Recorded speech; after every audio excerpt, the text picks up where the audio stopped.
Hello students, আজকে তোমাদের জন্য আবার যে গ্রামার সিরিজটা আমাদের চলছিল তার আজকে হচ্ছে পার্ট 7 এর ভিডিও। সেই পার্ট 7 এর ভিডিওতে আজকে আমরা পুরো প্রিপোজিশন সম্পর্কে যা বেসিক আইডিয়া আমাদের হতে পারে, বেসিক যে ধারণাগুলো সেগুলো পুরোটাই আজকে নিয়ে নেব। অর্থাৎ প্রিপোজিশন সম্পর্কে এ টু জেড যা হয় আজকে জেনে নেব। পরবর্তীতে আমি আজকে বেশি এক্সাম্পল দেখাইনি, কারণ প্রিপোজিশন পুরোটাই এক্সাম্পলের উপর ভিত্তি করে। আর প্রিপোজিশন আমি যে কটা লিখেছি এ বাদে একাধিক প্রিপোজিশন পৃথিবীতে রয়েছে, একাধিক প্রিপোজিশন, সেগুলো আমরা চেষ্টা করবো একটা অ্যানিমেটেড ভিডিও তোমাদের দেওয়ার, যে অ্যানিমেটেড ভিডিওর মাধ্যমে তোমরা প্রিপোজিশন বাস্তবিক উদাহরণ সহ জানতে পারবে। অর্থাৎ প্রিপোজিশনের মাধ্যমে কিছু অ্যানিমেটেড ভিডিও থাকবে, যেখানে যেটা মুখে বলা হবে সেটাই সেখানে অ্যাপ্লাই হবে, সুন্দর তোমরা বুঝে যাবে, আরও ইজি লাগবে। আজকে থিওরিটিক্যালি প্রিপোজিশন কি সেটা জেনে নিই। নেক্সট ডেতে আমরা অন্য একদিন প্রিপোজিশনের একটা অ্যানিমেটেড ভিডিও ওয়ান শটে দেখে নেবো, সেখানে একাধিক প্রিপোজিশন সহজে বুঝিয়ে দেওয়া হবে। তো চলো, প্রিপোজিশন কাকে বলে আজকে জানি। প্রিপোজিশন হচ্ছে অ্যাকচুয়ালি কোনো একটা বস্তুর অবস্থানকে যেটা নির্দেশ করে সেটা হচ্ছে প্রিপোজিশন। ধরো কোনো একটা ব্যক্তি বা বস্তু রয়েছে, বা সে কোথায় রয়েছে, তার পজিশনটা কি আছে, প্রিপোজিশনের মধ্যেই অর্থ লুকিয়ে। দেখো পজিশন, দেখো পজিশন ওয়ার্ডটা রয়েছে। পজিশন অর্থাৎ অবস্থান, অর্থাৎ কোনো কিছুর অবস্থান। তাহলে প্রিপোজিশন অর্থাৎ তার অবস্থানকে যেটা নির্দেশ করে সেটা হচ্ছে প্রিপোজিশন। শুধু অবস্থান নয়, তার পাশাপাশি সময়কে নির্দেশ করতে পারে, দিককে নির্দেশ করতে পারে, এছাড়া কোনো একটা কারণ নির্দেশ করতে পারে, সম্পর্ক ইত্যাদি যা যত বিষয় আছে এগুলো সব প্রিপোজিশন নির্দেশ করতে পারে। প্রিপোজিশনকে এক বা দু কথায় ব্যাখ্যা করা সম্ভব নয়। প্রিপোজিশন হচ্ছে একাধিক তোমার বিষয়ের সমষ্টি। সেখানে আর শুধুমাত্র যে প্রিপোজিশন মানে পজিশনকে বোঝাচ্ছে তা নয়, এর পাশাপাশি কার্য, কারণ, সম্পর্ক, রিলেশন প্রভৃতি বিভিন্ন জিনিস বোঝায়। চলো প্রিপোজিশনের সংজ্ঞা কি লিখেছি দেখে নিই। দেখো প্রিপোজিশনের সংজ্ঞা বলছে যে এমন শব্দ যা বাক্যে নাউন বা প্রোনাউনের আগে বসে বাক্যের অন্য শব্দের সঙ্গে তার সম্পর্ক প্রকাশ করে। অর্থাৎ এই যে প্রিপোজিশন সেটা নাউন বা প্রোনাউন যেটা রয়েছে তার আগে বসে, পরে কিন্তু বসে না। যে on the table, on the table হতে পারে, কিন্তু এটা হতে পারে, কিন্তু আমরা দা টেবিল অন এরকম লিখতে পারি না, এটা কিন্তু ভুল। অর্থাৎ অন দা টেবিল ঠিক আছে, কিন্তু দা টেবিল অন এরকম কিন্তু পসিবল না। অর্থাৎ প্রিপোজিশন সর্বদা কোথায় বসে না, প্রিপোজিশন সর্বদা কি হয়, কোন একটা নাউন বা প্রোনাউনের আগে বসে। বোঝা গেল? প্রিপোজিশন কোথায় বসে? নাউন বা প্রোনাউনের আগে, পরে কিন্তু কখনোই বসে না। এবার চলো প্রিপোজিশনের পরবর্তী যে স্টেপ সেগুলো জেনে নি। সেখানে বলছে যে সহজ কথায় প্রিপোজিশনের অবস্থান, দিক, সময়, কারণ বা সম্পর্ক বোঝায় হচ্ছে প্রিপোজিশন, অন্য কিছু বোঝায় না। অবস্থান, দিক, সময়, কারণ বা সম্পর্ককে নির্দেশ করে প্রিপোজিশন, সেটাই বলছে। এবার প্রিপোজিশনের কতগুলো ভ্যারাইটি আমরা জানবো। সেখানে প্রিপোজিশন দেখো অবস্থান, দিক, সময়, কারণ এবং সম্পর্ক, এই একাধিক জিনিসগুলো আমরা পাবো প্রিপোজিশন বুঝতে গেলে। সেখানে প্রিপোজিশনের মাধ্যমে কোনো কিছুর অবস্থান, দিক, সময়, কারণ, সম্পর্ক প্রভৃতি জিনিস বোঝায়। চলো আজকে অবস্থানটা আগে জেনে নি। দেখো ইন, অন, আন্ডার, বিহাইন্ড, শুধু এই কটা নয়, আরো রয়েছে যেমন বিসাইড প্রভৃতির মাধ্যমে আমরা কোন একটা বস্তুর সঠিক অবস্থান সম্পর্কে জানতে পারি। অর্থাৎ ইন মানে ভেতরে, সেক্ষেত্রে কোনো একটা বস্তুর অবস্থান নির্ণয় করতে গেলে সে বস্তুটা যদি কোনো কিছুর ভেতরে হয় তাহলে তার আগে আমরা ইন ব্যবহার করব, ওপরে হলে অন ব্যবহার করব, নিচে হলে আন্ডার ব্যবহার করব, পেছনে হলে বিহাইন্ড ব্যবহার করব, যদি পাশে হয় তাহলে বিসাইড ব্যবহার করব। চলো সেন্টেন্সের মাধ্যমে এক্সাম্পলটা দেখে নিই। এক্ষেত্রে বলছে the car is under the table, অর্থাৎ মানে কি, গাড়িটা হচ্ছে টেবিলের নিচে। অর্থাৎ এক্ষেত্রে গাড়িটার অবস্থান কোথায়, টেবিলটার নিচে, সেটা প্রকাশ করার জন্য আমরা আন্ডার ওয়ার্ডটা ব্যবহার করেছি। আন্ডার হচ্ছে একটা প্রিপোজিশন যেটা টেবিলের মধ্যে কোথায় গাড়িটা রয়েছে বা টেবিলের সাথে গাড়িটার কি সম্পর্ক রয়েছে, এই যে সম্পর্ক প্রকাশ করে সেই সম্পর্ককে বুঝিয়ে দিচ্ছে আন্ডারের মাধ্যমে। যদি আন্ডারের জায়গায় আমি এর ভিতরে যে কোনো একটা ইউজ করি, যদি ইন ব্যবহার করি তাহলে হবে the car is in the table, অর্থাৎ গাড়িটা টেবিলের ভিতরে। The car is on the table, অর্থাৎ গাড়িটা টেবিলের ওপরে। তারপরে behind, the car is behind the table, গাড়িটা টেবিলের পিছনে। এবার গাড়িটা, এটা অ্যাকচুয়ালি একটা খেলনা গাড়ির কথা বোঝাচ্ছে, না হলে একটা এত বড় গাড়ি তাকে টেবিলের সাথে সম্পর্ক করা যায় না, কারণ টেবিলের তলায় গাড়িটা আটতে পারে না, ওপরে আটতে পারে না, পিছনে বা ভিতরেও আসতে পারে না, তাই এটা ছোট গাড়ি হিসাবে কল্পনা করে নিয়ে অবস্থানের বিষয়টা আজকে বুঝে গেলাম। এরপর আমরা যেটা দেবো গতি বা দিক। দেখো কোনো একটা ডিরেকশন যদি বোঝায়, যে আমি স্কুলের দিকে যাচ্ছি, আমি বাজারের দিকে যাচ্ছি, এই দিকে ইন্ডিকেট করছে যে ওয়ার্ডটা প্রিপোজিশনের, সেটা হচ্ছে টু। অর্থাৎ টু এর মাধ্যমে যে কোনো কিছুর দিককে আমরা নির্দেশ করতে পারি। এবং ইনটুর মাধ্যমে আমরা ভিতরের দিকে প্রকাশ করতে পারি। এর মানে কি, এর মানে দেখো ইনটু এর মধ্যে দেখো ইন রয়েছে আবার টু ও রয়েছে। ইন মানে কি, ইন মানে দেখো ভিতরে, আর টু মানে কি দিকে, তাই তো। ইন মানে ভেতরে, ইন মানে ভিতরে, টু মানে দিকে, তাহলে ইনটু মানে কি ভিতরের দিকে, ভিতরের দিকে। দেখো ইনটু মানে ভিতরের দিকে, অর্থাৎ আমি বাইরে থেকে যদি কোনো কিছুর ভেতরে প্রবেশ করি তাহলে সেক্ষেত্রে আমাদের ইনটু অ্যাপ্লিকেবল হবে।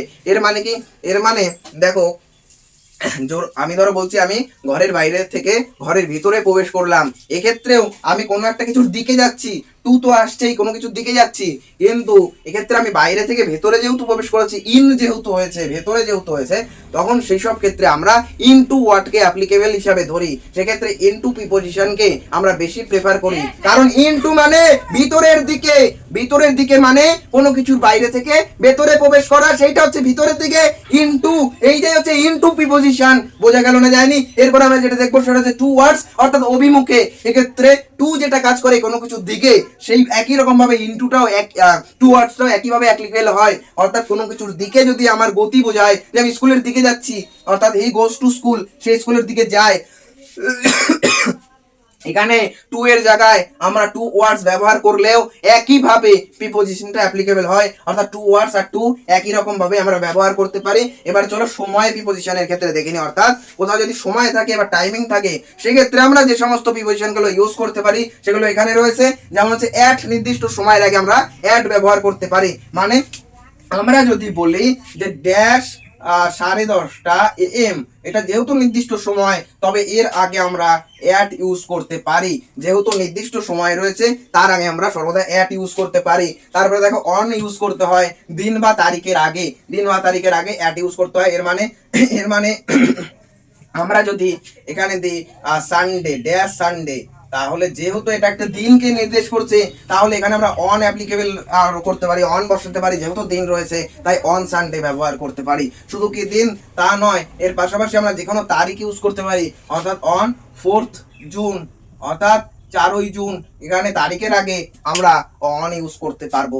এরপরে চলো মাস বা বছরের আগে, মাস বা বছরের আগে আমরা ইউন ইউজ করতে পারি।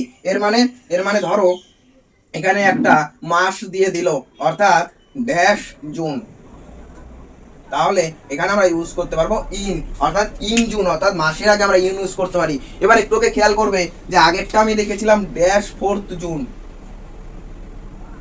সেক্ষেত্রে আমরা ইউজ করেছিলাম অন, কিন্তু এক্ষেত্রে আমরা ইউজ করছি ইন। কারণ একটু ভালোভাবে লক্ষ্য করলে দেখতে পাবে, এই যে এখানে 4 তারিখের যেহেতু কথা বলে দেওয়া আছে, তারিখের আগে আমরা তাই অন বসিয়েছি, আর জুনটা যেহেতু মাস ছিল সেই হিসাবে তার আগে আমরা ইন ইউজ করেছি। অর্থাৎ যদি কোনো সেন্টেন্সে শূন্যস্থানটা মাসের আগে হয় তাহলে সেক্ষেত্রে ইন বসাবো, যদি তারিখের আগে হয় তাহলে সেক্ষেত্রে আমরা অন বসাবো, এটা যেন খেয়াল থাকে, ঠিক আছে। তারপরে যেটা রয়েছে দেখো, তারপরে রয়েছে সিন্স। সিন্স মানে হইতে বা থেকে, সিন্স মানে হইতে বা থেকে, অর্থাৎ আমি রবিবার থেকে স্কুলে আসবো না, রবিবার থেকে বলছি সোমবার থেকে স্কুলে আসবো না, তাহলে এক্ষেত্রে যেহেতু থেকে বোঝাচ্ছে যে অমুক থেকে আমরা আসছি না, সেক্ষেত্রে আমরা সিন্সটা ইউজ করতে পারি। অর্থাৎ সিন্স ওয়ার্ডটা অমুক থেকে অমুক পর্যন্ত বোঝায়, অর্থাৎ আমি মঙ্গলবার থেকে অসুস্থ, অর্থাৎ থেকে সেখানেও অ্যাপ্লিকেবল হবে। ফর অর্থাৎ সময়কাল, এই যে ফর 30 ডেজ, ফর 30 ডেজ এরকম হতে পারে, ফর 30 ডেজ অর্থাৎ 30 দিনের জন্য, এরকম ভাবে ইউজ হতে পারে যে কিছু দিনের জন্য। আবার থেকেটা আর ফরটা বলালে হবে না, থেকেটা হচ্ছে অমুক থেকে এত দিন পর্যন্ত, আর ফর হচ্ছে এত দিনের জন্য, যে আমি 30 দিনের জন্য ছুটি চাচ্ছি, তাহলে ফর 30 ডেজ, এরকম যেন খেয়াল থাকে, ঠিক আছে। এর আরো এক্সাম্পল আমরা পরে পড়বো, অ্যানিমেটেড ভিডিওতেও শিখবো। এখন চলো আমরা দেখে নিই কারণ বা উদ্দেশ্য, কজ বা পারপাসের ক্ষেত্রে কি হয়। দেখো কোনো একটা কিছুর জন্য বা কোনো একটা কারণের জন্য যদি আমরা ইউজ করি, তাহলে সেক্ষেত্রে আমরা ফর ওয়ার্ডটা ইউজ করতে পারি। মানে সেক্ষেত্রে কোনো কিছুর জন্য, অর্থাৎ সে কাজের জন্য বিদেশ যাচ্ছে, তাহলে সেক্ষেত্রে ফর বিজনেস অর্থাৎ কাজের জন্য সেখানে ইউজ করতে পারি। আমি তোমার জন্য একটা সুন্দর বই এনেছি, তাহলে তোমার জন্য ফর, সেক্ষেত্রে আমরা ফরকে ইউজ করতে পারি কারণ হিসাবে। আর বিকজ অফ, সেটাও কারণে, সেটাও জন্য, মানে ফরের জায়গায় আমরা বিকজ অফ এটাকেও ইউজ করতে পারি। দেখো একটা এক্সাম্পল দিয়েছি যে the gift is for me, for you, অর্থাৎ এই গিফটটা হচ্ছে তোমার জন্য। এখানে একটা এক্সাম্পল ছিল সময়ের, যে আই স্টাডি অ্যাট নাইট, আমি রাতে পড়াশোনা করি, অ্যাট নাইট, এই অ্যাট নাইট, নাইটের আগে অ্যাট, নির্দিষ্ট সময়, যেহেতু রাতটা একটা নির্দিষ্ট সময় তাই অ্যাড দিয়েছি। He has lived here since 2020, অর্থাৎ সে এখানে কত না 2020 সাল থেকে এখানে বসবাস করে, সিন্স অর্থাৎ থেকে বা হইতে, তাই এখানে সিন্সটা ইউজ হয়েছে, খেয়াল থাকে জানো। তারপরে আমরা রিলেশন বা সম্পর্কে জানবো। সেখানে দেখো রিলেশন বা সম্পর্কে রয়েছে উইথ মানে কি হয়, উইথ মানে হচ্ছে সঙ্গে। এক্ষেত্রে বলতে পারে দেখো একটা এক্সাম্পল রয়েছে, she came with her friends, সে তার বন্ধুদের সাথে এসেছিল, তাদের সাথে, তার বন্ধুদের সাথে, তাই এখানে উইথ মানে সঙ্গেটা ইউজ করা হয়েছে। যদি বলতো যে বন্ধুদের সাথে আসেনি, উইদাউট হয়ে যেত। অনেক ক্ষেত্রে উইদাউট মানে ছাড়া, কেউ ছাড়া মানে একলা। আবার অফ মানে এর হয়, আমি জ্বরের কারণে আসতে পারিনি। অফ সিক বা যাই হোক, এইভাবে তোমরা এটা অ্যাপ্লিকেবল করতে পারো। আরো ভালোভাবে আমরা নেক্সট আরেকটা ভিডিওতে বোঝার চেষ্টা করবো। চলো আজকে যেটা শিখলাম সেটা আরেকবার রিক্যাপ করার চেষ্টা করি। আজকে আমরা শিখেছিলাম প্রিপোজিশন একেবারেই ছোট জিনিস না, অনেক বড় জিনিস, অনেক সময় লাগে শিখতে। ছোট করে আজকে তোমাদের বেসিক ধারণা দেওয়ার চেষ্টা করেছি যে প্রিপোজিশন কি। সেক্ষেত্রে আরেকবার বলার চেষ্টা করি, প্রিপোজিশন অর্থাৎ পজিশনকে নির্দেশ করে। বেসিক কথায় দেখো এর মধ্যে পজিশন কথাটা রয়েছে, অর্থাৎ কোনো কিছুর পজিশন বা অবস্থান যেটা নির্ণয় করে সেটাকে প্রিপোজিশন বলে। প্রিপোজিশন এমন কিছু ওয়ার্ড যা ব্যক্তির অবস্থান নির্দেশ করে, এবং তার পাশাপাশি প্রিপোজিশন এমন কিছু ওয়ার্ড যেটা কি করছে না, অন্য যে ইয়েগুলো রয়েছে নাউন বা প্রোনাউন, তাদের সাথে একটা সম্পর্ক স্থাপন করছে। নাউন বা প্রোনাউনের সাথে সম্পর্ক স্থাপন করে, তার আগে বসে, বোঝা গেল, অন্যান্য ওয়ার্ডগুলোর সাথে সম্পর্ক স্থাপন করে। আর প্রিপোজিশন অবস্থান, দিক, সময়, কারণ, সম্পর্ক এগুলোকেও বোঝায়, ঠিক আছে। এরপর প্রিপোজিশন আমরা একাধিক ভাগে ভাগ করেছি। দেখো অবস্থান অনুসারে প্রিপোজিশন আমরা 4টে ভাগে ভাগ করেছি। আরও জিনিস রয়েছে, ভাগ না মানে এগুলো এক্সাম্পল, জাস্ট ভাগ বলবো না। দেখো ইন মানে ভিতরে, কোনো কিছুর ভেতরে বোঝাতে ইন ব্যবহার করব, অন ওপরে বোঝাতে ব্যবহার করব, আন্ডার নিচে বোঝাতে ব্যবহার করব, বিহাইন্ড পেছনে বোঝাতে ব্যবহার করব। অর্থাৎ এই যে পেনটা আমি হাতের উপরে রাখলাম, the pen is on my hand, অর্থাৎ আমার হাতের উপরে আছে। The pen is under my hand, অর্থাৎ আমার হাতের নিচে আছে, ঠিক আছে, এইভাবে হয়ে থাকে। The car is under the table, এই আন্ডারের জায়গায় একাধিক প্রিপোজিশন যদি লাগাই, মানে এইগুলো আন্ডারের পরিবর্তে যদি এগুলো বসাই, তাহলেও সেক্ষেত্রে আমাদের দেখো কারের যে পজিশন সেটা চেঞ্জ হয়ে যাচ্ছে। অর্থাৎ আমরা সহজেই বুঝতে পারছি প্রিপোজিশন কি। এমন কিছু ওয়ার্ড, এমন কিছু ছোট ছোট শব্দ যেগুলোর মাধ্যমে কোনো কিছুর অবস্থান পরিবর্তিত হয়ে যায়, কোনো কিছুর অবস্থান সঠিকভাবে বোঝা যায়, সেটা হচ্ছে প্রিপোজিশন। দিকে বা গতি বোঝাতে, সেক্ষেত্রে টু মানে দিকে, আমি স্কুলের দিকে যাচ্ছি, মার্কেটের দিকে যাচ্ছি, সেখানে টু। আর ইনটু মানে বাইরে থেকে ভেতরে প্রবেশ করা, অর্থাৎ আমি বাইরে থেকে ঘরের ভিতরে এলাম, সেখানে ইনটু হয়ে যাবে। ইন মানে ভেতরে, টু মানে দিকে, অর্থাৎ ভেতরের দিকে। টু ওয়ার্ডস মানে কি, অভিমুখে। এই টু ওয়ার্ডসটা টু এর মতোই অ্যাপ্লিকেবল হবে, অর্থাৎ সি গোস টু স্কুল, সে স্কুলের দিকে যাচ্ছে, সে টু গোস টু স্কুল, সেটা একই রকম। এরপরে যেটা রয়েছে সময় বা টাইম, সেক্ষেত্রে অ্যাট মানে নির্দিষ্ট সময়কে নির্দেশ করে, অর্থাৎ কোনো একটা সময়কে আমরা যদি চাই নির্দিষ্টভাবে বোঝাতে, তার আগে আমরা অ্যাট ইউজ করতে পারি। অ্যাট 10 AM, অ্যাট 9 PM এগুলো হতে পারে। অন মানে নির্দিষ্ট একটা দিন বা তারিখের ক্ষেত্রে আমরা ইউজ করি, অর্থাৎ অন সানডে, অন 5th জানুয়ারি এগুলো ইউজ করতে পারি।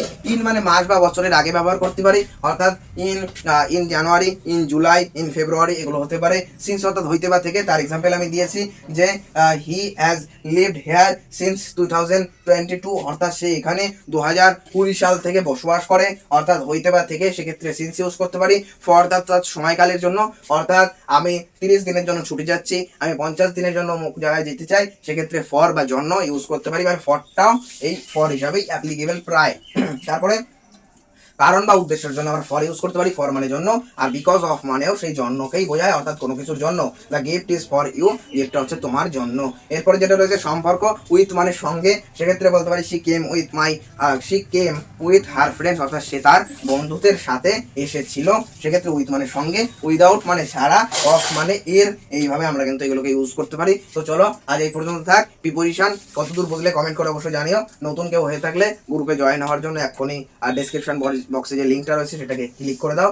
আর যেটা বলার বিষয় সেটা হচ্ছে, আমি একটু পরে এর যে কাজটা সেটা পাঠিয়ে দিচ্ছি, তোমরা তৈরি থেকো, কাজগুলো করে অবশ্যই তোমরা পাঠিয়ে দিও হোয়াটসঅ্যাপ গ্রুপে, আমরা কাজগুলো দিই। তো চলো টাটা।